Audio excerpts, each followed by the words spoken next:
Vos 2 centres de rénovation Home Hardware de Newport et Beau-Fils et votre caisse Desjardins du littoral gaspésien vous présentent Reflet d'ici. Transplant Québec est en pleine campagne sur le don d'organes et l'importance de faire un tel geste pour sauver une vie ou améliorer celle d'autrui.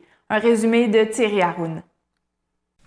Selon une étude Internet réalisée par la firme Léger en octobre 2018 sur les perceptions et connaissances sur le sujet du don d'organes, pour le compte de Transplant Québec, 9 Québécois sur 10, 92 %, sont favorables au don d'organes. Ce sont 70 % des répondants qui accepteraient de faire don de leur organe et affirment avoir pris des mesures concrètes afin de faire connaître leur volonté, ce qui représente 54 % de tous les Québécois.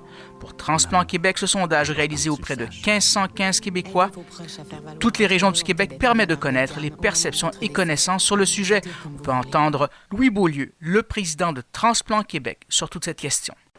Alors, le message que je veux lancer aux gens de vos magnifiques régions, c'est l'importance de faire connaître nos volontés, à savoir si on veut ou non être un donneur d'organes à notre décès. Il faut le faire par écrit, idéalement dans un des registres qui existent au Québec, soit celui de l'assurance maladie ou lorsqu'on va voir notre notaire. Il y a quand même 3 200 000 Québécois qui ont fait connaître leur volonté. C'est relativement simple. Il faut prendre un peu de temps pour le faire. Tout aussi important, parler de ce qu'on veut avec nos proches. Reste que des gens hésitent encore à donner. Il y a encore des craintes, des mythes aussi. Je vous parlais de l'âge. Je suis trop vieux. Il ne doit plus avoir d'organes. Non, ça, c'est pas vrai.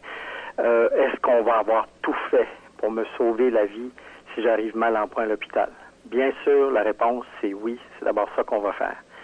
C'est 1,4 % des gens qui meurent à l'hôpital qui peuvent devenir des donneurs. Il y a toujours 2 médecins qui doivent attester du décès et qui ne sont pas liés à la transplantation.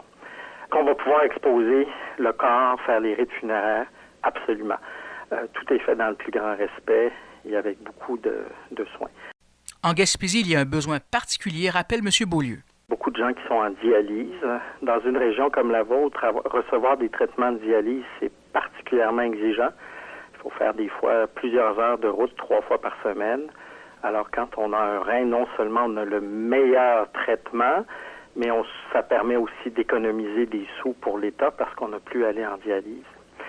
J'aimerais, si les gens peuvent prendre un peu de temps, qu'ils aillent, par exemple, sur le site de transplantquebec.ca ou dites-le.ca et qu'ils regardent un peu la petite vidéo de 30 secondes qui est là. Il y a aussi beaucoup d'informations et cette information peut être partagée avec des amis et ça peut être l'occasion avec nos proches de dire ce qu'on veut à travers les réseaux sociaux. Thierry Haroun, TVCGR, à Percé.